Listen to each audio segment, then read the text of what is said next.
আশুরা শব্দের অর্থ কি? আশুরা শব্দের অর্থ হচ্ছে 10। ওইটা আশারা থেকে এসেছে, আশারাত মানে 10 না আরবিতে। এজন্য এই মুহররমের 10 তারিখকে আশুরা বলা হয়, আশুরা। আচ্ছা, এরপরে নবী মুসা আলাইহিস সালামকে ফেরাউনের বাহিনী তাড়া করছিল। মুসা আলাইহিস সালামের সাথে 6 লক্ষ মানুষ, তার 6 লক্ষ উম্মত বনি ইসরাইল, আর পেছনে আসছে ফেরাউনের বিশাল বাহিনী। সাগরের কিনারে আসার পরে মুসা আলাইহিস ইসলামের উম্মতটাকে বলল যে মুসা, তুমি তো আমাদেরকে ডাবল মুসিবতের মধ্যে ফেলে দিয়েছো। আগে ছিল এক মুসিবত, খালি ফেরাউন, এখন পেছনে ফেরাউন, সামনে সমুদ্র। মুসা আলাইহিস ইসলাম বললেন যে আমার আল্লাহ নিশ্চয়ই আমাকে একটা পথ খুলে দেবেন। আল্লাহর পক্ষ থেকে ওহী আসলো, হে মুসা, ফাদরিব বিআসাকাল হাজার বাহর, মুসা তোমার হাতের লাঠি দিয়ে সাগরের মধ্যে পাড়ি দাও। মুসা আলাইহিস ইসলাম সাগরের মধ্যে বাড়ি দিলেন এবং আশ্চর্য একটা ঘটনা ঘটল। ঘটনা হচ্ছে যে বৈজ্ঞানিকভাবে পানি কখনো তার সারফেস ভাঙে না। পানির মধ্যে যদি আপনি গুতা মারেন কিছুই হবে না, পানি তার সারফেস আবার জায়গায় চলে আসবে। কিন্তু আল্লাহর কুদরত, মুসা আলাইহিস ইসলামের মুজিজা, কি মুজিজা যে পানি দুই দিকে সরে গেল, মধ্যখানে রাস্তা হয়ে গেল, এবং মুসা আলাইহিস ইসলাম তার এই মুজিজা প্রদর্শন করে তার 6 লক্ষ উম্মতকে নিয়ে পার হয়ে গেলেন। পেছন দিকে ফেরাউনের বাহিনী, ফেরাউন খুব ভালো করে জানত যে এটা মুসার মুজিজা, আমি এটা পার হতে পারবো না। তার ভেতরে যে অহংকার, এই অহংকারটাকে থামতে দেয় নাই। সে মুসা আলাইহিস ইসলামের পিছু নিয়েছে এবং এর পরবর্তীতে আল্লাহর আদেশে সাগরের পানি আবার তার জায়গা মতো চলে এসেছে, ফেরাউনের বাহিনী ডুবে মারা গেছে। ওই ঘটনা যেদিন হয়েছিল সেটা ছিল মুহররমের 10 তারিখ আশুরা। এই দুইটা জিনিসের রেফারেন্স আমি অনেক শক্তভাবে পেয়েছি। এছাড়াও আরো কিছু ঘটনার ব্যাপারে বলা হয় যেগুলো হয়তো এতটুকু সত্য নয়, কিন্তু বলা যায়। যেমন বলা হয়, আমি উলামায়ে কেরামের লেখার মধ্যে পড়েছি যে আদম আলাইহিস সালাম দুনিয়াতে আসার পরে আল্লাহ রাব্বুল আলামিনের কাছে যখন তাওবা করেছিলেন, আদম এবং তার স্ত্রী আমাদের মা হাওয়া আলাইহিস সালাম তাওবা করেছিলেন আরাফায়, এবং আল্লাহ রাব্বুল আলামিনের কাছে তারা কায়মন বাক্যে বলেছিলেন, রব্বানা যালামনা আনফুসানা ওয়া ইল্লাম তাগফির লানা ওয়া তারহামনা লানাকুনান্না মিনাল খাসিরিন। এটা কিন্তু আমাদের বাবা আদমের তাওবা। আল্লাহ রাব্বুল আলামিন ফাতাকাব্বালাহা রাব্বুহা বিকবুলিন হাসানিন, আল্লাহ রাব্বুল আলামিন তাদের তাওবাকে উত্তমভাবে কবুল করে নিলেন। যেদিন আদম আলাইহিস ইসলামের তাওবা কবুল হয়েছিল, বলা হয় সেই দিনটিও ছিল আশুরা, অর্থাৎ 10ই মুহররম। তবে নূহ আলাইহিস ইসলামের ঘটনা এবং মুসা আলাইহিস ইসলামের ঘটনার ব্যাপারে শক্ত রেফারেন্স পাওয়া যায়। আদম আলাইহিস ইসলামের ব্যাপারেও উলামায়ে কেরাম বলেন, এজন্য আমি বলে দিলাম। তাইলে বোঝা গেল যে মুহররমের 10 তারিখ শুধুমাত্র কারবালার বিষয়টা নয়, বরং এর আগেও অনেক গুরুত্বপূর্ণ বিষয় ঘটেছে।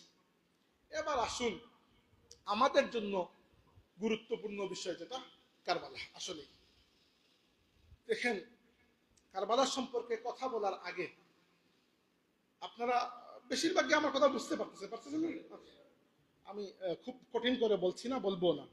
শুধু আপনাদেরকে একটা বিষয় সম্পর্কে আপনাদের দৃষ্টি আনতে চাই যে কারবালার বিষয়টি বা মুহররমের বিষয়টি আমি কি জন্য গুরুত্ব দিয়ে বলতে চাই বা বলতে চাচ্ছি। সেটা হচ্ছে যে দুইটা হাদিস আপনাদের সামনে আমি আলোচনা করব। এই দুইটা হাদিসের মধ্যখানে প্রায় 50 বছরের একটা গ্যাপ রয়েছে। হাদিস দুইটা শুনলেই আপনারা বুঝতে পারবেন যে আমি কি জন্য হাদিস দুইটা আলোচনা করতে চাচ্ছি। আমার নিজের লেখার মধ্যে আছে, কিন্তু আমি লেখা মাঝে মধ্যে হারাইয়া ফেলি। এই জন্য আমার অভ্যাস হচ্ছে আমি দেখে দেখে কথা বলি, যেন ভুল কথা না বলি। আচ্ছা, হাদিস হচ্ছে 10ম হিজরিতে, ভালো করে শুনেন ঘটনা। রাসূলুল্লাহ সাল্লাল্লাহু আলাইহি সাল্লাম বিদায় হজ করতে গিয়েছেন। এটি আল্লাহর নবীর জীবনের একমাত্র হজ, অর্থাৎ ইসলামের দাওয়াত শুরু করার পরে একমাত্র হজ। যদিও এটাকে বিদায় হজ বলা হয়, কিন্তু তিনি এর আগে আর কখনো হজ করেন নাই। হজ ফরজ হয়েছিল 9ম হিজরিতে। 9ম হিজরিতে রাসূলুল্লাহ সাল্লাল্লাহু আলাইহি ওয়াসাল্লাম হজ করেননি। আবু বকর রাদিয়াল্লাহু আনহুর ইমামতিতে মুসলমানদেরকে তিনি হজে পাঠিয়ে দিয়েছেন। রাসূলুল্লাহ সাল্লাল্লাহু আলাইহি ওয়াসাল্লাম 10ম হিজরিতে হজ করেছেন, জিলহজ মাসে, আর 11 হিজরির রবিউল আউয়াল মাসে তিনি ইন্তেকাল করেছেন। হজ থেকে ফিরে আসার মাত্র 2.5 মাস পরে আল্লাহ রাসূল দুনিয়া থেকে বিদায় নিয়েছেন। তো 10ম হিজরিতে জিলহজ মাসে হজ করে যখন মদিনা শরীফে আল্লাহ নবী ফিরে আসছিলেন, মক্কা শরীফ আর মদিনা শরীফের মধ্যখানে একটা জায়গা আছে, ওই জায়গায় একটা পানির কূপ আছে, কুয়া, খুম বলা হয়। তো ওই জায়গাকে গাদিরে খুম বলা হয়। ওই জায়গায় আসার পরে রাসূল সাল্লাল্লাহু আলাইহি ওয়াসাল্লাম থামলেন, কাফেলা থামলো এবং বললেন তোমরা একটা মিম্বর বানাও, আমি মিম্বরের উপরে উঠে কিছু কথা বলবো। সাহাবীরা চিন্তা করলেন যে এখন মিম্বর পাবো কোন জায়গায়, তো মসজিদের মিম্বর তো সাথে নিয়ে আসি নাই। সাহাবীরা কয়েকটা উটকে পাশাপাশি দাঁড় করালেন, আর উটের উপর হাউদা আছে, ওই হাউদাকে তারা মিম্বর বানিয়ে নিলেন। রাসূল সাল্লাল্লাহু আলাইহি ওয়াসাল্লাম উটের উপরে উঠে, উটের কয়েকটা উটের পিঠে হাউদা, ওইটাকে মিম্বর বানিয়ে নিলেন এবং ওটার উপরে উঠে আল্লাহর রাসূল একটা ছোট্ট বক্তৃতা করলেন। এই বক্তৃতাটা কি একটু আমি আপনাদেরকে বলতে যাচ্ছি। ওই বক্তৃতা সহিহ মুসলিম শরীফ কিতাবের মধ্যে আছে, সহিহ হাদিস। রাসূল সাল্লাল্লাহু আলাইহি ওয়াসাল্লাম বললেন, সাহাবী যায়েদ ইবনে আরকাম রাদিয়াল্লাহু আনহু বলেছেন যে আল্লাহর নবী সাল্লাল্লাহু আলাইহি ওয়াসাল্লাম যখন বক্তৃতা দিতে উঠলেন, উঠে বললেন যে হে আমার সাহাবীরা, কিছুদিনের মধ্যেই আল্লাহর ফেরেশতা, মৌতের ফেরেশতা আমার কাছে আসবেন, আর আমি তার ডাকে সাড়া দিয়ে তোমাদেরকে ফেলে চলে যাব। মানে আর তোমাদের সাথে আমার এরকম বড় পরিবেশে মিলামিশা হবে না। আল্লাহ রাসূলকে আল্লাহ জানিয়ে দিয়েছেন। অবশ্যই সাহাবীরা অবশ্যই কাঁদতে শুরু করলেন যে আল্লাহর নবী আমাদেরকে ছেড়ে যাবেন, এটা কেমন কথা, এটা তো আমরা কখনো কল্পনা করতে পারি না। কিন্তু কুল্লু নাফসিন যায়কাতুল মাউত, আল্লাহর এটা আইন।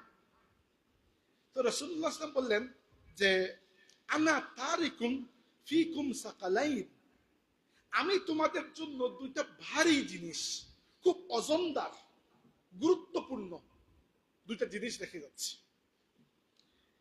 এই দুটা জিনিস কি জন্য রেখে যাচ্ছি? অন্য হাদিসে এসেছে যে এগুলোকে যদি তোমরা শক্ত করে মজবুত করে ধরো, তাহলে আমাকে হারানোর পরে, দুনিয়া থেকে আমি বিদায় নেওয়ার পরে তোমাদের আর কোনো চিন্তা করা লাগবে না যে তোমরা বিপদে চলে যাচ্ছ কিনা ইত্যাদি।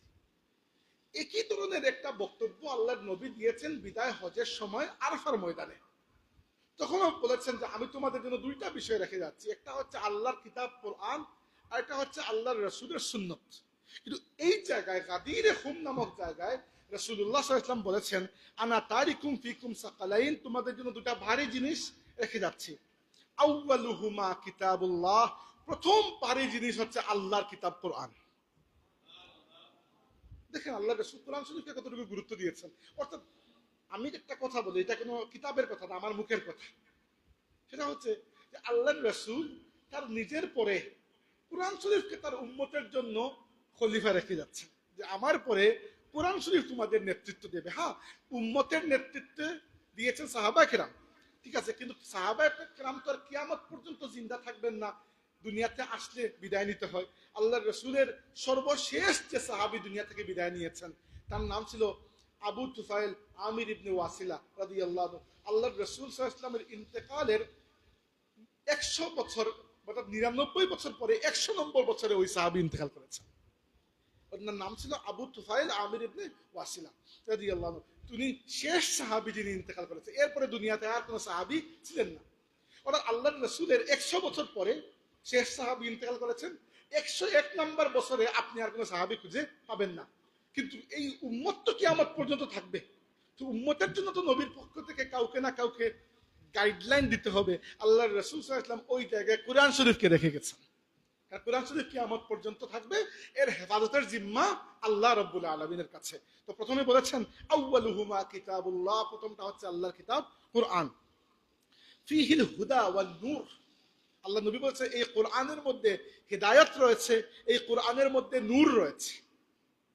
এরপরে বলেছেন ফাখুযু বিকিতাবিল্লাহি ওয়াস্তামসিকু বিহি, তোমরা আল্লাহর কিতাবকে আঁকড়ে ধরো এবং আল্লাহর কিতাবকে শক্তভাবে অনুসরণ করো, আঁকড়ে ধরো, অনুসরণ করো।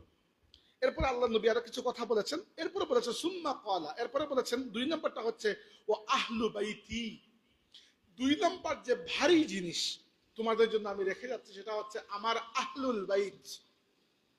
আহলুল বাইত মানে কি? বাইতুন মানে হচ্ছে ঘর, আহলুন মানে হচ্ছে পরিবার। অর্থাৎ ঘরে যারা আমাদের বসবাস করে এদেরকে পরিবার বলা হয়। আল্লাহ রসুল বলছেন আমি আমার পরিবারকে তোমাদের জন্য রেখে যাচ্ছি। পরিবার কারা? আল্লাহ নবী সাল্লাল্লাহু আলাইহি ওয়াসাল্লামের পরিবার হচ্ছেন কমপক্ষে তিন ভাগে বিভক্ত। তিন ভাগে বিভক্ত বলছি না, তিনটা শ্রেণী আর কি। সর্বপ্রথম আল্লাহর নবীর পরিবার হচ্ছেন আমাদের মা যারা, আল্লাহর নবীর স্ত্রী যারা, এদেরকে খুদ আল্লাহ রাব্বুল আলামিন তার নবীর সাথে বিবাহ বন্ধনে আবদ্ধ করিয়ে আল্লাহ এদেরকে নবীর পরিবার বানিয়ে দিয়েছেন। আমাদের মায়েদের মধ্যে সর্বপ্রথম ছিলেন খাদিজা রাদিয়াল্লাহু আনহা। এছাড়াও আমাদের আরো অনেক মা, আল্লাহ রাসূল সাল্লাল্লাহু আলাইহি ওয়াসাল্লাম প্রায় 11টি শাদী মুবারক করেছেন। তাই আমাদের 11 জন মা, এই ব্যাপারে আমরা নিশ্চিত। কেউ কেউ বলেছেন না 12টি। আচ্ছা ঠিক আছে, তো পেসের মধ্যে পড়তে চাচ্ছি না, মানে বুঝাতে চাচ্ছি আল্লাহর নবীর ঘরের সদস্য বলতে সর্বপ্রথম কারা? আমাদের মা যারা, মুমিনের মা, আল্লাহর রাসূলের স্ত্রী যারা, তারা। দুই নম্বরে আল্লাহর নবী সাল্লাল্লাহু আলাইহি ওয়াসাল্লামের পরিবার কারা? দুই নম্বরে পরিবার হচ্ছে এমন কিছু মানুষ যাদেরকে আল্লাহর নবী নিজে তার পরিবার বানিয়ে নিয়েছেন। এরা 4 জন। হাদিসে এসেছে একদিন রাসূলুল্লাহ সাল্লাল্লাহু আলাইহি ওয়াসাল্লাম একটা কালো চাদর পরে বসে আছেন। এই কালো চাদরের মধ্যে অনেক সুন্দর ডিজাইন করা, এমব্রয়ডারি করা। আয়েশা সিদ্দিকা রাদিয়াল্লাহু আনহা বলেছেন আমি দেখলাম আল্লাহর নবীর মেয়ে ফাতিমা রাদিয়াল্লাহু আনহা আল্লাহর রাসূলের কাছে আসলেন। রাসূলুল্লাহ সাল্লাল্লাহু আলাইহি ওয়াসাল্লাম ফাতিমা রাদিয়াল্লাহু আনহাকে ওই চাদরের মধ্যে ঢুকিয়ে নিলেন। এরপরে আসলেন ফাতিমা রাদিয়াল্লাহু আনহার স্বামী আলী রাদিয়াল্লাহু আনহু। রাসূলুল্লাহ সাল্লাল্লাহু আলাইহি ওয়াসাল্লাম আলী রাদিয়াল্লাহু আনহুকে ওই চাদরের মধ্যে ঢুকিয়ে নিলেন। এরপরে আসলেন তাদের দুজন সন্তান হাসান এবং হুসাইন রাদিয়াল্লাহু আনহুমা। রাসূলুল্লাহ সাল্লাল্লাহু আলাইহি ওয়াসাল্লাম তাদেরকেও এই চাদরের মধ্যে ঢুকিয়ে নিলেন। আল্লাহর নবী সাল্লাল্লাহু আলাইহি ওয়াসাল্লাম আগেই ছিলেন, এখন আরো যুক্ত হলেন 4 জন। এই যুক্ত হওয়ার পরে আল্লাহর রাসূল আল্লাহর কাছে দোয়া করলেন, আল্লাহুম্মা হাউলাই আহলি বাইতি, আল্লাহ এরা আমার পরিবার। তাহলে এরা হচ্ছে পরিবারের 2 নম্বর ভাগ। 3 নম্বর ভাগ হচ্ছে আল্লাহর নবী সাল্লাল্লাহু আলাইহি ওয়াসাল্লামের চাচা, চাচাতো ভাই, এই যারা, মানে আল্লাহর নবী সাল্লাল্লাহু আলাইহি ওয়াসাল্লামের চাচা ছিলেন প্রায় 12 জন, মানে তারা বাবা সহ 12 জন। আব্দুল মুত্তালিবের 12 জন পুত্র ছিলেন। এর মধ্যে ইসলাম কবুল করেছেন মাত্র 2 জন। একজন হচ্ছেন আল আব্বাস রাদিয়াল্লাহু আনহু, আর একজন হচ্ছে হামজা রাদিয়াল্লাহু আনহু। বাকি কেউ ইসলাম কবুল করেন নাই। বেশিরভাগ ইসলাম পান নাই, ইসলাম আসার আগেই দুনিয়া থেকে বিদায় নিয়েছেন। যেমন আল্লাহ রাসূল সাল্লাল্লাহু আলাইহি ওয়াসাল্লামের বাবা হযরত আব্দুল্লাহ, তিনি ইসলাম আসার আগেই ইন্তেকাল করেছেন। তো তার হিসাবে এখানে নয়, তিনি অন্য হিসাব। কিন্তু ইসলাম পেয়েছেন তবুও কবুল করেন নাই, এরকম আছেন 2 জন। একজন হচ্ছেন আবু তালিব, আরেকজন হচ্ছেন আবু লাহাব। কিন্তু এই 2 জনের মধ্যে রাত দিন নয়, বরং আসমান জমিনের পার্থক্য। আবু তালিব যদিও সরাসরি লা ইলাহা ইল্লাল্লাহু মুহাম্মাদুর রাসূলুল্লাহ পড়েন নাই, কিন্তু তিনি ইসলাম এবং আল্লাহর রাসূলের এমন খেদমত আঞ্জাম দিয়েছেন যে রাসূলুল্লাহ সাল্লাল্লাহু আলাইহি ওয়াসাল্লাম এবং পুরো উম্মত তার কাছে ঋণী, পুরো উম্মত তার কাছে ঋণী। আর আবু লাহাব অপরদিকে ইসলামের এত বড় দুশমন যে উম্মতে মুহাম্মাদের মধ্যে একমাত্র কাফির সে যার নাম ধরে আল্লাহ কোরআন শরীফে বদুয়া করেছেন, তাব্বাত ইয়াদা আবি লাহাবিন ওয়া তাব। আবু জাহালের নাম ধরে আল্লাহ বলেন নাই, বলেছেন আবু জাহালের কথা অনেকবার বলেছেন। সূরা আলার মধ্যে আবু লাহাবের কথা এসেছে, আলাকের মধ্যে সূরা লাইলের অনেক জায়গায় এসেছে আবু লাহাবের ইঙ্গিত, আবু জাহেলের ইঙ্গিত। নাম বলেন নাই, কিন্তু আবু লাহাব এত বড় কাফির যার নাম ধরে আল্লাহ বদুয়া করেছেন। তাই আবু তালিব এবং আবু লাহাব টেকনিক্যালি 2 জনই ইসলাম কবুল করেন নাই, কিন্তু অ্যাকচুয়ালি 2 জন সেম নয়। একজন আর আরেকজন আসমান জমিনের পার্থক্য। তাই যাই হোক, আল্লাহ রাসূলের 4 জন চাচা ইসলাম পেয়েছেন, 2 জন কবুল করেছেন, আব্বাস এবং হামজা রাদিয়াল্লাহু আনহু। এদের 2 জনের সাথে আল্লাহর নবীর বয়সের তেমন কোনো গ্যাপ নাই। হামজা রাদিয়াল্লাহু আনহু রাসূল সাল্লাল্লাহু আলাইহি ওয়াসাল্লাম থেকে মাত্র 2 বছরের বড়, আর আব্বাস রাদিয়াল্লাহু আনহু আল্লাহর নবী থেকে মাত্র 3 বছরের বড়, বা 4 বছরের ম্যাক্সিমাম, এর বেশি বড় না, বয়সের এত বেশ কম না। আর আবু তালিব আর আবু লাহাব বয়স অনেক বড়। তো এরা ইসলাম কবুল করেন নাই, এই 2 জন। এবার হামজা রাদিয়াল্লাহু আনহুর এক পুত্র ছিলেন, তার নাম ছিল ইয়ালা ইবনে হামজা। উনি কম বয়সে ইন্তেকাল করেছেন। এটা হামজা রাদিয়াল্লাহু আনহুর বংশ পরবর্তীতে আর সামনের দিকে তেমন একটা খোঁজ পাওয়া যায় না। কিন্তু আব্বাস রাদিয়াল্লাহু আনহুর জন্য আল্লাহর নবী দোয়াও করেছেন। আর আব্বাস রাদিয়াল্লাহু আনহুর পরিবার অনেক বড় এবং অনেক কি বলবো একটা খানদানি পরিবার। আব্বাস রাদিয়াল্লাহু আনহুর পরিবারের সদস্য এরা যেখানে হাত দিয়েছেন সেখানে শোনা হয়েছে। এরা রাজনীতি করেছেন রাজনীতি সবার আগে, ব্যবসা করেছে সবার আগে, ইলম চর্চা সবার আগে, যেখানে এরা গিয়েছে সবার আগে। আব্বাস রাদিয়াল্লাহু আনহুর পুত্রদের মধ্যে ছিলেন ফাদল ইবনে আব্বাস, তাকে চিনত যে এর মধ্যে লিডারশিপ কোয়ালিটি, নেতৃত্বের যোগ্য। আব্বাসের আরেক পুত্র হচ্ছে আব্দুল্লাহ ইবনে আব্বাস, এই উম্মতের সবচেয়ে বড় আলিম। তার জন্য আল্লাহ নবী দোয়া করেছেন যে আল্লাহ এই বাচ্চাকে তুমি কোরআনের ইলম দান করো। আব্বাস ইবনে আরেকজন পুত্র হচ্ছেন উবাইদুল্লাহ ইবনে আব্বাস, মক্কার সবচেয়ে বড় ধনী ব্যক্তি। প্রত্যেকদিন 2টা করে উট কুরবানি দিয়ে মানুষকে খাওয়াতেন, এইরকম টাকা ছিল তার। যে ব্যবসায় হাত দিয়েছে সেখানে কোটি হচ্ছে। আরেকজন পুত্র ছিলেন হুসাম ইবনে আব্বাস। হুসাম ইবনে আব্বাস রাদিয়াল্লাহু আনহু অনেক বড় মুজাহিদ ছিলেন এবং তিনি আল্লাহর রাসূল সাল্লাল্লাহু আলাইহি ওয়াসাল্লামকে ইন্তেকালের পরে গোসল দেওয়া এবং কবরে নামানোর সময় তিনি নিজে উপস্থিত ছিলেন এবং পরবর্তীতে জিহাদ করে করে তিনি এসে মধ্য এশিয়ার উজবেকিস্তানে শাহাদত বরণ করেছেন। আমি তার জিয়ারত করেছি উজবেকিস্তানে। এরকম আব্বাস রাদিয়াল্লাহু আনহু, এবার আব্বাস রাদিয়াল্লাহু আনহু আহলে বাইতের অন্তর্ভুক্ত, তবে ক্যাটাগরি একটু ডিফারেন্ট। অর্থাৎ আল্লাহর নবীর স্ত্রী যারা, এরা যতটুকু আপন, চাচাতো ভাই তো এতটুকু না। তো এই 3টা ক্যাটাগরি আছে। তবে আজকে আমার স্পেশাল ক্যাটাগরি হচ্ছেন এই যে 4জন যাদেরকে চাদরের মধ্যে নিয়ে আল্লাহ নবী দোয়া করেছেন, আল্লাহুম্মা হাউলাই আহলি বাইতি, আল্লাহ এই 4জন আমার পরিবার। ফাতিমা রাদিয়াল্লাহু আনহা, আলী রাদিয়াল্লাহু আনহু, আল হাসান এবং আল হুসাইন রাদিয়াল্লাহু আনহুমা, এই 4জন। আল্লাহর নবী কি বলছেন যে তোমাদের জন্য 2টা ভারী জিনিস রেখে যাচ্ছে। একটা হচ্ছে আল্লাহর কিতাব, যার মধ্যে হেদায়েত রয়েছে, যার মধ্যে নূর রয়েছে। আল্লাহর কিতাবকে আঁকড়ে ধরো, অনুসরণ করো, অনেক কিছু। 2 নম্বরে বলেছেন আহলু বাইতি, আমার পরিবার। এবং পরিবারকে আঁকড়ে ধরার কথা বলেন নাই, পরিবারের ক্ষেত্রে এসে আল্লাহ নবী ভিন্ন একটা কথা বলেছেন। বলেছেন উযাক্কিরুকুমুল্লাহ ফি আহলি বাইতি। খেয়াল করুন, গুরুত্বপূর্ণ। আমার পরিবারের ব্যাপারে তোমাদেরকে আমি আল্লাহর কথা স্মরণ করিয়ে দিচ্ছি। মানে হচ্ছে আমার পরে আমার পরিবারের সাথে কিরকম আচরণ করবে, আচরণ করার সময় আল্লাহর কথা তোমরা ইয়াদ রাখবে। আল্লাহ দেখছেন, মানে আল্লাহর রাসূল বুঝাচ্ছেন এটা যে কোরআনকে আঁকড়ে ধরবে আর আমার পরিবারের উপর অত্যাচার করবে না। এটাই তো উদ্দেশ্য।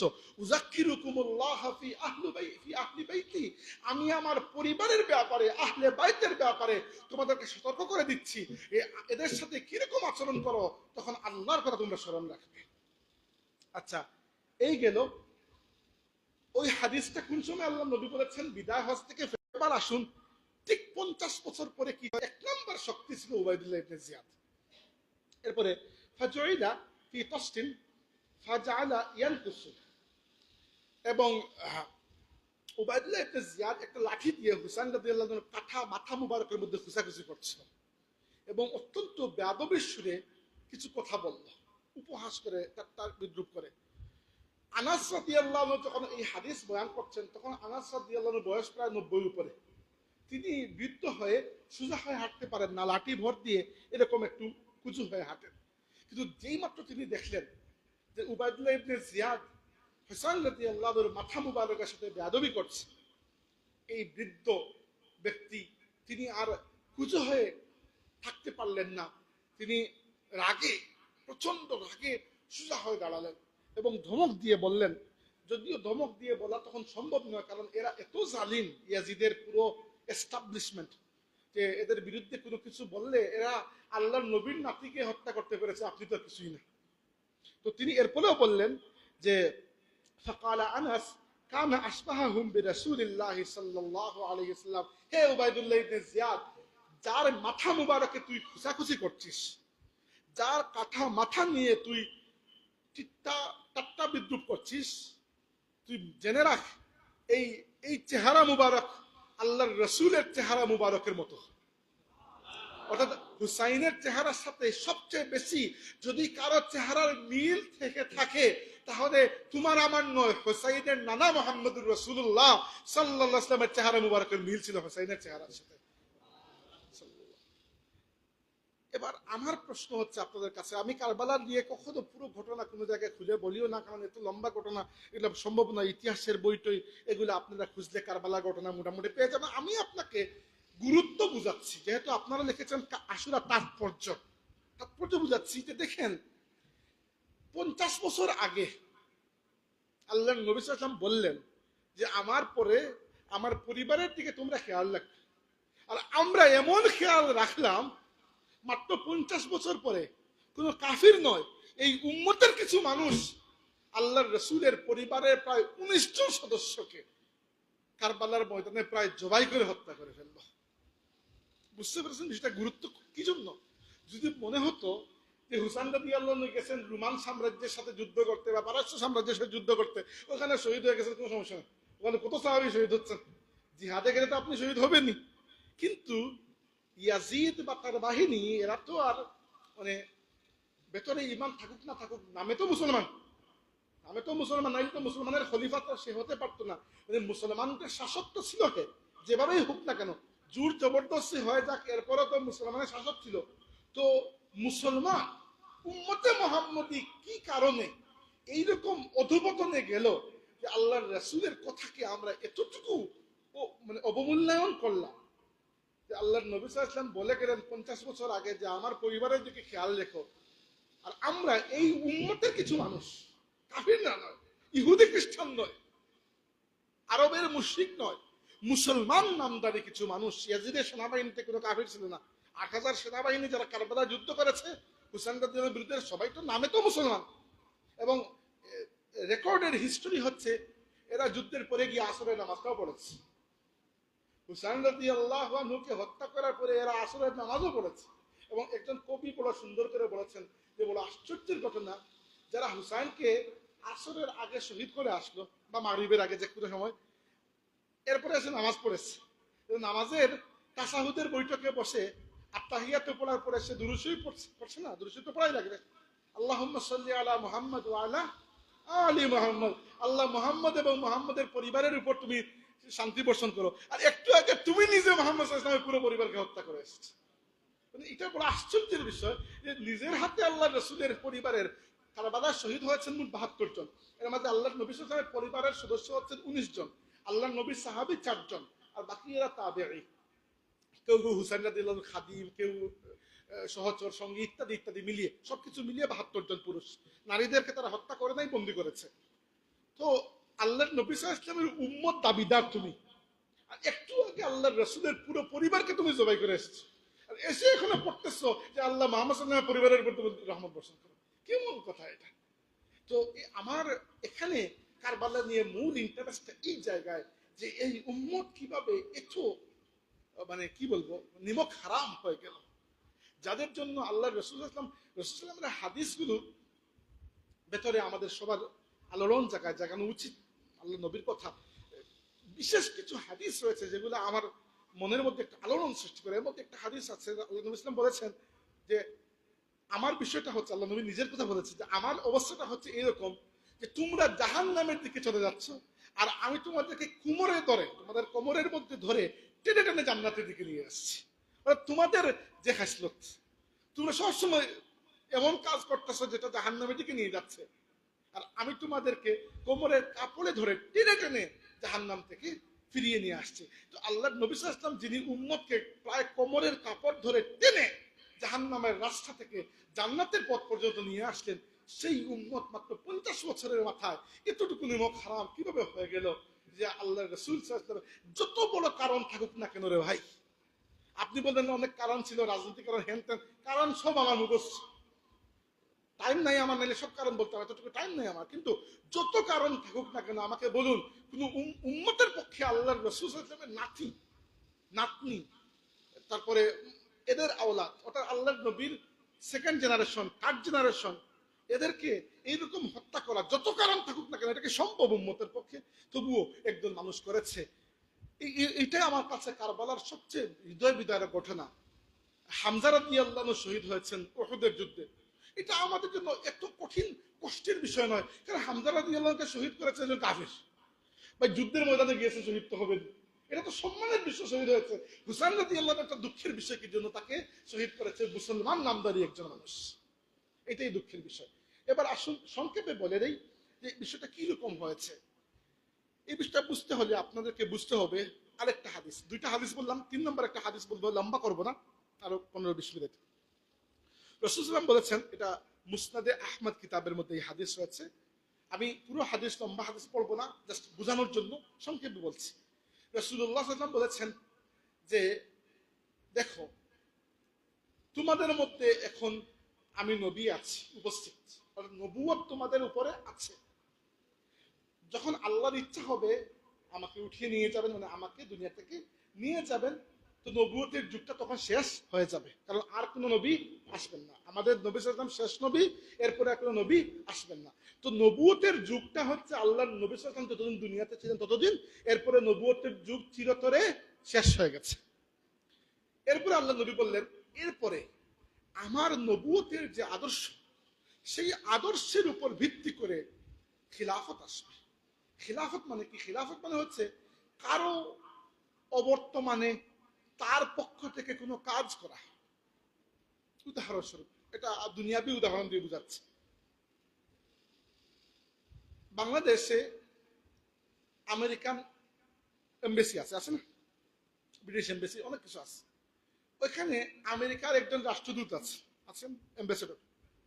ওই অ্যাম্বাসেডরের কাজ কি আসলে? ওই অ্যাম্বাসেডরের কাজ হচ্ছে বাংলাদেশের মাটি, মানুষ, বাংলাদেশের রাষ্ট্রের কাছে তিনি আমেরিকার প্রতিনিধি। মানে আমেরিকার যে স্বার্থ আছে বাংলাদেশের, সেই স্বার্থ তিনি রক্ষা করবেন। যেভাবে বাংলাদেশের যে অ্যাম্বাসেডর আছেন আমেরিকায়, তার কাজ হচ্ছে আমেরিকার মাটিতে বাংলাদেশের স্বার্থ তিনি রক্ষা করবে, তাই না? এটাই কাজ। এটা দুনিয়াবি উদাহরণ দিয়ে বুঝালাম। নবীর খলিফা মানে কি? নবীর খলিফা হচ্ছেন রাসূলুল্লাহ সাল্লাল্লাহু আলাইহি ওয়াসাল্লাম যে আদর্শ জমিনে বাস্তবায়ন করে গেছেন, ওই খলিফার কাজ হচ্ছে ওই আদর্শকে বজায় রাখা, বহাল রাখা, সামনে এগিয়ে নিয়ে যাওয়া। বুঝতে পেরেছেন? খলিফা এত কোনো কঠিন মানে কোনো বিষয় নয় যে আপনি বুঝবেন না। খলিফা মানে হচ্ছে, নবীর খলিফা মানে হচ্ছে নবীর পক্ষ থেকে কাজ করা, নবীর আদর্শের উপর কাজ করা সাল্লাল্লাহু আলাইহি ওয়াসাল্লাম। এবার রাসূলুল্লাহ সাল্লাল্লাহু আলাইহি ওয়াসাল্লাম বলেছেন, আমার পরে আমার নবুয়তের আদর্শের উপর প্রতিষ্ঠিত খিলাফত আসবে দুনিয়াতে। এরপরে বলেছেন এক সময় আল্লাহ সেই খিলাফতকে উঠিয়ে নিয়ে যাবেন। প্রথমে আসলো নবুয়তের যুগ। নবুয়তের যুগ কতদিন? যতদিন নবী দুনিয়াতে আছেন। নবী দুনিয়া থেকে বিদায় নেওয়ার পরে আসবে খিলাফতের যুগ। খিলাফতের যুগ আল্লাহ উঠিয়ে নিয়ে যাবে যখন আল্লাহর ইচ্ছা হবে। এরপরে আসবে, আল্লাহ নবী বলেছেন, মুলুকান আব্বান। আব্বা ইয়ারদ অর্থ হচ্ছে কামড় দেওয়া। মুলুক অর্থ হচ্ছে শাসন ব্যবস্থা। এমন কঠিন শাসন ব্যবস্থা যারা মানুষের উপর এরকম দাগ দিয়ে চেপে বসবে, মানে কঠোর জালিম যারা, এদের শাসন। এটা কাফির নয়, মুসলমান, কিন্তু রাজা বাদশাহ হিসেবে খুবই জালিম হবে। এরপরে আল্লাহ একদিন সেটিকেও উঠিয়ে নিয়ে যাবেন। এরপরে আসবে মুলকান জাবরিয়ান। মুলকান জাবরিয়ান কি? মুলকান জাবরিয়ান হচ্ছে এমন একটা শাসন ব্যবস্থা, এটা তোমাদের মধ্য থেকে, মুসলমানদের মধ্য থেকে নয়, বরং অন্যদের পক্ষ থেকে তোমাদের উপর চাপিয়ে দেওয়া হবে। এরপরে আল্লাহ একদিন এটাকে উঠিয়ে নিয়ে যাবেন। এরপরে আসবে দুনিয়াতে আবার আমার নবুয়তের আদর্শের খিলাফত। এরপরে আল্লাহ নবী চুপ করেছেন, সাহাবীরা বুঝতে পেরেছেন যে এরপরে কিয়ামত হয়ে যাবে। মানে কি? মানে হচ্ছে এই এক হাদিসের মধ্যে রাসূলুল্লাহ সাল্লাল্লাহু আলাইহি ওয়াসাল্লাম তার নিজের যুগ থেকে শুরু করে কিয়ামত পর্যন্ত আমাদেরকে একটা টাইমলাইন দিয়েছেন। টাইমলাইন বললে অনেকেই বুঝবেন আজকে, এগুলা মানে আধুনিক টেকনিক্যাল ওয়ার্ড, বুঝবেন। তো এটা টাইমলাইন দিয়েছেন। কি টাইমলাইন? 5টা টাইমলাইন বলেছেন। দেখো, প্রথমে নবুয়ত, এরপরে খিলাফত, এরপরে একটা জালিম শাসন, এরপরে এর থেকে বড় জালিম শাসন, যে জালিম শাসন তোমাদের উপর জবরদস্তি চাপিয়ে দেওয়া হবে। আর 5 নম্বরে আবার খিলাফত।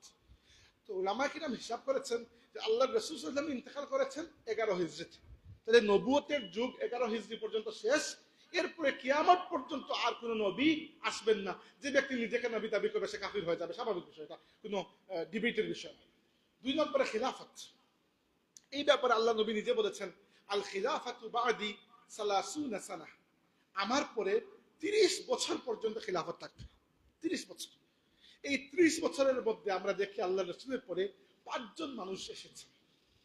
আবু বকর সিদ্দিক রাদিয়াল্লাহু আনহু, উমর ইবনে খাত্তাব রাদিয়াল্লাহু আনহু, উসমান ইবনে আফফান রাদিয়াল্লাহু আনহু, আলী ইবনে আবি তালিব রাদিয়াল্লাহু আনহু। এই 4 জন যাদেরকে আমরা যাদের খিলাফতকে খিলাফতে রাশিদা বলি। আর এই সাথে আলী রাদিয়াল্লাহু আনহুর শাহাদাতের পরে 6 মাস পর্যন্ত আল্লাহর রাসূলের বড় নাতি আলী রাদিয়াল্লাহু আনহুর বড় ছেলে হাসান ইবনে আলী রাদিয়াল্লাহু আনহু খলিফা ছিলেন 6 মাস। এরপরে তিনি খিলাফত ছেড়ে দিয়েছেন মুআবিয়া রাদিয়াল্লাহু আনহুর হাতে, তিনি পরবর্তীতে চালিয়েছেন। তো আল্লাহর রাসূলের ইন্তেকাল হয়েছে 11 হিজরির রবিউল আউয়াল মাসে, আর হাসান রাদিয়াল্লাহু আনহু যখন খেলাফত হাত থেকে ছেড়ে দিয়েছেন তখন ছিল 41 হিজরির রবিউল আউয়াল মাস। তাহলে হাসান রাদিয়াল্লাহু আনহুর ওই 6 মাসকে হিসাব করলে এক্স্যাক্টলি 30 বছর আমরা পেয়ে যাই।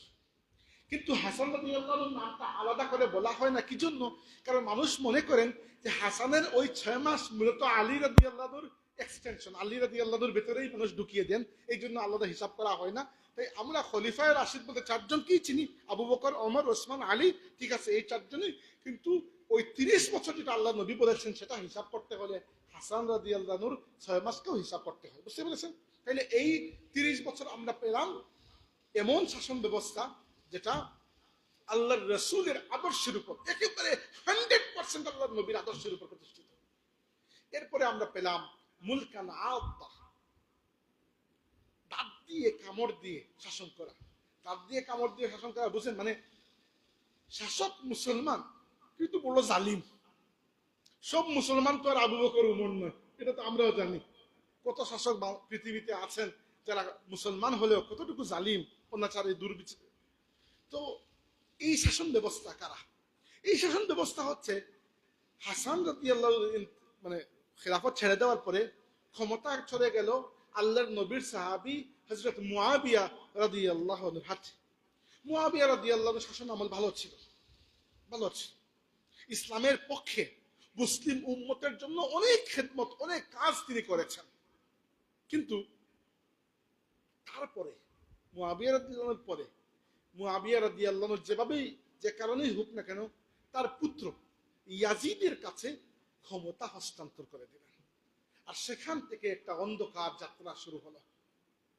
এবার এই জায়গায় যেটা হয়েছে, আল্লাহর রসুলের পরে খলিফা যারা ছিলেন তাদেরকে খেলাফতে অধিষ্ঠিত করা হতো মানুষের রায় নিয়ে। মানে বড় বড় সাহাবীদেরকে রায় নেওয়া হতো যে আপনি কাকে পছন্দ করেন, উমরকে না উসমানকে না আলীকে, কাকে পছন্দ করেন। কিন্তু মুয়াবিয়া রাদিয়াল্লাহু আনহুর পরে বিষয়টা হয়ে গেল বংশানুক্রমিক। রাজার ছেলে রাজা, তার ছেলেও রাজা, তার বুঝেন না, দুনিয়াতে রাষ্ট্র তো চলে না। তো রাজার পুত্র সে যদি গবেট গন্ড মূর্খ হয় তবুও সে রাজা, কারণ সে রাজার পুত্র। বিষয়টা হয়ে গেল এইরকম। তার মানে মানুষের কাছে কোনো জবাবদিহিতা আর থাকলো না। যখন আপনার জবাবদিহিতা থাকবে না তখন তো আপনি যাচ্ছে তাই করতে পারবেন, বুঝতে পেরেছেন বিষয়টা? এইটাই সমস্যা হলো। মুয়াবিয়া রাদিয়াল্লাহু আনহু অনেক পাওয়ার ছিল তার, কিন্তু তিনি আল্লাহর রাসূলের সাহাবী ছিলেন, নেক আখলাক ছিল, তাই তিনি উম্মতের পক্ষে কাজ করেছেন। সেম পাওয়ার হাতে পেয়ে ইয়াজিদ করেছে উল্টাটা। কারণ মুয়াবিয়া রাদিয়াল্লাহু আনহুর মধ্যে যে নেককারি ছিল, যে ঈমান ছিল, যে আমল ছিল, যে আখলাক ছিল, ওইটা ইয়াজিদের মধ্যে ছিল না, বুঝতে পেরেছেন? পাওয়ার কিন্তু ঠিকই ছিল, পাওয়ার মুয়াবিয়া রাদিয়াল্লাহু আনহুর হাতেও ছিল, পাওয়ার ইয়াজিদের হাতেও ছিল। কিন্তু মুয়াবিয়া রাদিয়াল্লাহু আনহুর মধ্যে আল্লাহর নবীর সাহাবী হওয়ার কারণে তার অন্তরের যে তাজকিয়া হয়েছিল, তার পরিশুদ্ধিটা ইয়াজিদের সেটা হয় নাই। কারণ ইয়াজিদ তো সাহাবী না। অনেকে মনে করে ইয়াজিদ সাহাবীরা, ভুল কথা। রাসূলুল্লাহ সাল্লাল্লাহু আলাইহি ওয়াসাল্লামের ইন্তেকাল হয়েছে 11 হিজরিতে, এটা বারবার বলছি আপনাদের জন্য টাইমলাইন মিলাইতে পারেন। আল্লাহর নবী সাল্লাল্লাহু দুনিয়া থেকে বিদায় নিয়েছেন 11 হিজরিতে, ইয়াজিদের জন্ম হয়েছে 26 হিজরিতে, রাসূলুল্লাহ ইন্তেকালের অনেক পরে। উমর রাদিয়াল্লাহু আনহু খিলাফত কালে সম্ভবত ইয়াজিদের জন্ম হয়েছে, তো ইয়াজিদ সাহাবী না। এটা খুলে দেন। তো যেটা বলছিলাম যে পাওয়ার, উমর রাদিয়াল্লাহুর হাতে তো অনেক পাওয়ার আছে, এবং আসলেই উমর রাদিয়াল্লাহু আনহু মসজিদে নববী শরীফে বসে এক হাতে দুনিয়া অর্ধেক পৃথিবী শাসন করেছেন। সেই অর্ধেক পৃথিবী শাসন করার সময় তিনি এতটুকু কনফিডেন্ট ছিলেন, তিনি নিজে বলতেন, মদিনায় বসে বলতেন যে ইরাকের ফুরাত নদীর কিনারায় যদি একটা কুকুর না খেয়ে মারা যায় তাহলে কিয়ামতের দিন উমর জিম্মাদার হবে আল্লাহর কাছে। মানে আপনার নিজের উপর কতটুকু বিশ্বাস থাকলে আপনি এটা বলতে পারেন। তার মানে আপনি নিশ্চিতভাবে জানেন যে আপনি সুশাসন করছেন, দুঃশাসন করছেন না। এই পাওয়ারটা, একই পাওয়ার ছিল মুয়াবিয়া রাদিয়াল্লাহুর হাতে। তার সময় উম্মত অনেক এলাকা বিজয় করেছে। আর একই পাওয়ার গেছে যখন ইয়াজিদের হাতে। পাওয়ার খারাপ নয়, মানুষ খারাপ হয়, বুঝতে পেরেছেন? পাওয়ার তো মুয়াবিয়ার হাতেও ছিল, ইয়াজিদের হাতেও ছিল, কিন্তু মুয়াবিয়া ইয়াজিদ নন, ইয়াজিদ তার বাপের মতো হতে পারে নাই। এটাই হচ্ছে আসল ফ্যাক্ট। এবার বিষয় যেটা হচ্ছে, ইয়াজিদকে শাসন ব্যবস্থায় অধিষ্ঠিত করা, এই বিষয়টা একটা রাজনৈতিকভাবে একটা বলা যায় অসুন্দর সিদ্ধান্ত ছিল। অর্থাৎ যারা এই সিদ্ধান্ত নিয়েছেন, এই সিদ্ধান্তটাকে আমি রাজনৈতিকভাবে সমর্থন করতে পারি না, কিছু তো পারি না। কারণ মুআবিয়া রাদিয়াল্লাহু আনহুর হাতে হাসান রাদিয়াল্লাহু যখন ক্ষমতা ছেড়ে দেন যে ঠিক আছে আপনি উম্মতের বাদশা হবেন বা যেটাই হবেন, তো এটা চুক্তি হয়েছিল। সেই চুক্তির মধ্যে প্রথম শর্ত ছিল যে আপনি এবং আপনার পরবর্তীতে যারাই মুসলমানদের শাসন ব্যবস্থা গ্রহণ করবেন তারা আল্লাহর কিতাব, আল্লাহর রসুলের সুন্নত এবং খুলাফায়ে রাশিদিনের সুন্নতের উপর শাসন করতে হবে। প্রথম এইটাই হচ্ছে মূল। আসলে ইয়াজিদ ওই জায়গা থেকে সরে গিয়েছিল। 2 নম্বর হচ্ছে আপনি আপনার পরে কাউকে আপনার স্থলাভিষিক্ত করতে পারবেন না, উম্মত যাকে চাইবে সে স্থলাভিষিক্ত হবে। আর 3 নম্বর আরো 3-4 আরো কিছু ছিল, সেগুলা এখন বলার দরকার নাই। এগুলা ইবনু আব্দুল বার আল মালিকি রহমতুল্লাহ আলাই তার কিতাবের মধ্যে সবগুলো এনেছেন। তিনি হচ্ছেন মালিকি মাযহাবের অনেক বড় ইমাম এবং আমাদের ক্লাসিক্যাল যুগের একজন আলিমে দ্বীন। সাহাবায়ে কেরামের জীবনের উপর, সাহাবায়ে কেরামের জিন্দেগির উপর সবচেয়ে প্রসিদ্ধ যে দুটো কিতাব লেখা হয়েছে, একটা লিখেছেন ইমাম ইবনে হাজার আসকালানি, ওই কিতাবের নাম হচ্ছে আল ইসাবা ফি তাময়িজি সাহাবা। আর আরেকটা লিখেছেন ইমাম ইবনে আব্দুল বার, ওই কিতাবের নাম হচ্ছে আল ইস্তিআব ফি মারিফাতিল আসহাব। ওই আল ইস্তিআবের মধ্যে এই চুক্তিগুলোর বিষয়টা আছে, আমি পড়েছি। কোন এডিশনে বলতে পারবো না, ভুলে গেছি। তবে এই চুক্তিগুলো আছে, যে চুক্তিতে কি কি শর্ত ছিল। যাই হোক, তো এই শর্তগুলো মুআবিয়া রাদিয়াল্লাহু আনহু তিনি শাসন ব্যবস্থায় থাকতে থাকতে হাসান রাদিয়াল্লাহু আনহু ইন্তেকাল করেছেন। নাইলে হাসান রাদিয়াল্লাহু আনহু পরবর্তীতে আবার খলিফা হতেন, ইন্তেকাল করেছেন। এরপরে কি হয়েছে, মুআবিয়া রাদিয়াল্লাহু আনহু ইন্তেকাল করার আগে চিন্তা করেছেন যে আমার পরে কি শাসক হবে, শাসক কে হবে, এটা নিয়ে তো আগেই তো অনেক ঝগড়া চলেছিল আলী রাদিয়াল্লাহু আনহুর যুগে। আর আমি কোনো ঝগড়া চাই না, আমি কাউকে নিযুক্ত করে যাব। তো নিযুক্ত করার জন্য তখন কমপক্ষে 4 জন যোগ্য মানুষ ছিল, 4 জন কমপক্ষে, বা 5 জন। 5 জনের নাম আমি বলি। একজন হচ্ছেন আব্বাস রাদিয়াল্লাহু আনহুর ছেলে আব্দুল্লাহ ইবনে আব্বাস, একজন উমর রাদিয়াল্লাহু আনহুর ছেলে আব্দুল্লাহ ইবনে উমর, আরেকজন আলী রাদিয়াল্লাহু আনহুর ছেলে হুসাইন ইবনে আলী, আরেকজন জুবাইর রাদিয়াল্লাহু আনহুর ছেলে আব্দুল্লাহ ইবনে জুবাইর, আরেকজন আবু বকর রাদিয়াল্লাহু আনহুর ছেলে আব্দুর রহমান ইবনে আবু বকর। এরা কিন্তু আল্লাহর নবীর সময় কম বয়সে ছিলেন, কিন্তু যে সময়টার কথা আমি বলছি তখন তারা বয়স্ক মানুষ। এবং এই 5 জন কোন বাপের ছেলে তো বুঝতেই পারছেন। মানে আপনারা কি মনে করেন, আবু বকরের ছেলে, উমরের ছেলে, আলীর ছেলে, আব্বাসের ছেলে রাদিয়াল্লাহু আনহুম আজমাইন, জুবাইরের ছেলে। জুবাইরকে আল্লাহ নবী বলছেন যে জুবাইর আমার হাওয়ারি। হাওয়ারি মানে হচ্ছে যাকে বলে আমরা মুরিদ, ডিসাইপল। আল্লাহ নবী বলছেন জুবাইর আমার সঙ্গী রাদিয়াল্লাহু আনহু। আর আবু বকর, ওমর, আলী কারা তো আপনি ভালো করে চিনেন, আব্বাস আল্লাহ নবীর চাচা রাদিয়াল্লাহু আনহুম আজমাইন। তো এদের সন্তানরা তখন জীবিত ছিলেন। মুআবিয়া রাদিয়াল্লাহু আনহু পরামর্শ করেছেন কিছু মানুষের সাথে, এরা বুদ্ধি দিয়েছে যে আপনার ছেলে ইয়াজিদকে নির্ধারণ করে ফেলে। এটা আমার মতে রাজনৈতিকভাবে একটা ভুল সিদ্ধান্ত ছিল। আমি মুআবিয়া রাদিয়াল্লাহুকে সম্মান করে, শ্রদ্ধা করে, তিনি আল্লাহর রাসূলের সাহাবী, তার ব্যাপারে কোনো সমালোচনা করা, কোনো কটু কথা বলা, এটা আহলে সুন্নতের আকীদার বাইরে। কিন্তু আমি এখন ধর্মীয় দৃষ্টিতে কথা বলছি না, বলছি রাজনৈতিক দৃষ্টিতে এটা ভুল সিদ্ধান্ত ছিল। যেভাবেই হোক না কেন হয়েছে, আমি এটাকে সমর্থন করছি না। কিন্তু হয়তো মুআবিয়া রাদিয়াল্লাহুর আশা ছিল যে ইয়াজিদ অন্ততপক্ষে মানুষের মতো আচরণ করবে। এবং মুআবিয়া রাদিয়াল্লাহু যতদিন বেঁচে ছিলেন, ইয়াজিদ কিন্তু এতটা খারাপ, তাদের খারাপ সাইডটা দেখায় নাই। যখন সে ক্ষমতা পেয়েছে, মারাত্মক অবস্থা করেছে। ইয়াজিদের শাসন আমল সামান্য বলে শেষ করব। ইয়াজিদের শাসন আমল ছিল 3 বছর। অবশ্য 3 বছর। আপনারা নাম হয়তো শুনবেন, ইমাম ইবনুল জাওজি রাহমাতুল্লাহ আলাইহি, অনেক বড় একজন ইমাম ছিলেন হাদিসে। তিনি ইয়াজিদের 12টা ওয়াজিব দিয়েছেন। ইয়াজিদের উপর 3টা বই লিখেছেন, ছোট্ট বই। আর রাদ্দু আলাল মুতাআসসিবিল আনিদ বইটার নাম। মানে ওই বইয়ে তিনি বলেছেন যে ইয়াজিদকে আমি গালি দিতে চাই, কিন্তু কারা আমাকে গালি দিতে নিষেধ করে, এদেরকে তিনি 2 হাত নিয়েছেন। ইয়াজিদকে গালি দিতে তুই আমাকে বাধা কেন দিবি? তো তিনি লিখেছেন যে ইয়াজিদের শাসন আমল ছিল কয় বছরের? 3 বছরের। তিনি বলছেন শুধু হাতে গুনে যাও, প্রথম বছরে কারবালায় নবীর নাতি হোসেনকে শহীদ করা হয়েছে। 2 নম্বর বছর ইয়াজিদের বাহিনী মদিনা শরীফে হামলা করেছে, আল্লাহর রসুলের শহরকে, আল্লাহর রসুলের মসজিদ শরীফকে অপমান করেছে। 3 নম্বর বছর ইয়াজিদের বাহিনী মক্কা শরীফে হামলা করে কাবা শরীফে একটা দেওয়াল ভেঙে ফেলেছে। তো যে ব্যক্তির শাসনামল 3 বছর, আর এই 3 বছরের মধ্যে এই 3টা ঘটনা ঘটলো, এবার ইয়াজিদ যদি বলে যে আমি তো এগুলা নিজে ঘটাই নাই, নিজে ঘটা না ঘটা কাহিনী তো সেম। তুমি যদি রাষ্ট্রের প্রধানমন্ত্রী হোক আর তোমার পুলিশ যদি 200 মানুষকে মেরে ফেলতেন বলে আমি জানি না, জানো না যে এটা তো ডাবল অপরাধ, জানো না কেন? উমর রাদিয়াল্লাহু আনহু যদি মদিনায় বসে বলতে পারেন যে ফুরাতের তীরে একটা কুকুর মারা গেলে আমি দায়ী, তুমি কেন ক্ষমতায় বসে? অনেকেই আজকাল ইয়াজিদকে বাঁচাইতে চান এই একটাই যুক্তি দিয়ে যে কারবালার ময়দানে তো ইয়াজিদ ছিল না, তো রাষ্ট্রপ্রধান কি যুদ্ধে যাবে নাকি? নিজে এটা কিন্তু বোকার মতো কথা না। রাষ্ট্রপ্রধান কি নিজে যুদ্ধ করতে যাবে? এটা তো ইয়াজিদ তো অর্ডার দেবে আর তার সেনাবাহিনী সেই অর্ডার পালন করবে। এবার কাহিনী কি হয়েছে সংক্ষেপে বলে দিই।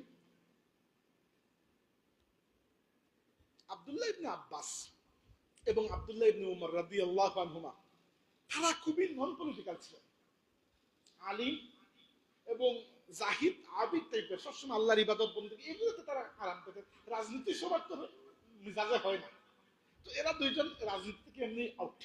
আউট বলতে আমি ভদ্রতা করে বলছি, আউট বলতে তারা নিজেকে আউট করে নিয়েছেন, আমরা পলিটিক্সে আসবো না। আবু বকর রাদিয়াল্লাহুর ছেলে আব্দুর রহমান ইবনে আবু বকর ততদিন ইন্তেকাল করেছে। তাহলে মানে আমাদের 5 জন যোগ্য মানুষের মধ্যে 3 জন এমনিতেই নাই, একজন ইন্তেকাল করেছেন, 2 জন রাজনীতি থেকে নিজেকে সরিয়ে নিয়েছেন। এরা কখনো রাজনীতিতে ইন্টারেস্টেড ছিলেন না, এরা মূলত আলিম, ফকি, মুহাদ্দিস, মুজতাহিদ, মুজাদ্দিদ বলতে পারেন এদেরকে, মানে এই পর্যায়ের মানুষ ছিলেন তারা, এবং অবশ্যই জাহিদ, আবিদ, দরবেশ মানুষ। কিন্তু 2 জন মানুষ রাজনৈতিকভাবে অনেক অ্যাক্টিভ ছিলেন। একজন হচ্ছেন জুবায়ের রাদিয়াল্লাহুর ছেলে আব্দুল্লাহ ইবনে জুবায়ের, আরেকজন আলী রাদিয়াল্লাহুর ছেলে আল্লাহর রাসূলের নাতি হুসাইন ইবনে আলী ইবনে আবু তালিব রাদিয়াল্লাহু আনহু। এই 2 জন ইয়াজিদকে শাসক হিসাবে স্বীকার করতে অস্বীকৃতি দিলেন। হুসাইন রাদিয়াল্লাহু ছিলেন মদিনা শরীফে আর আব্দুল্লাহ ইবনে জুবায়ের ছিলেন মক্কা শরীফে। মুআবিয়া রাদিয়াল্লাহুর সময় এই 5 জন ইয়াজিদকে যখন মুআবিয়া রাদিয়াল্লাহু নিযুক্ত করেছেন তখন তারা ইয়াজিদকে স্বীকার করেন নাই, আগেও করেন নাই। কিন্তু মুআবিয়া রাদিয়াল্লাহু এদেরকে কোনো জোর জবরদস্তি করেন নাই, কারণ তারা স্বীকার করে নাই, করে বাধ্য। কিন্তু ইয়াজিদ মুআবিয়া রাদিয়াল্লাহুর মতো নেকদিন ছিল না। ইয়াজিদ বলল যে স্বীকার করবে না, আমি জবরদস্তি স্বীকার করাবো। ইয়াজিদ তার গভর্নরকে মদিনা শরীফে আদেশ করলো যেভাবেই হোক হুসাইন রাদিয়াল্লাহুর স্বীকৃতি আদায় করতে হবে। অনেকে বলেন যে ইয়াজিদ কেন পাগল হয়ে গেল হুসাইন রাদিয়াল্লাহুর স্বীকৃতি আদায়ের জন্য? হুসাইন স্বীকৃতি দিলে কি না দিলে কি, বাকিটা তো দিয়েছেন। কাহিনী হচ্ছে বাকি সবাই আর হুসাইন কি এক বরাবর? মানে বাকি দুনিয়ার মানুষ যদি ইয়াজিদকে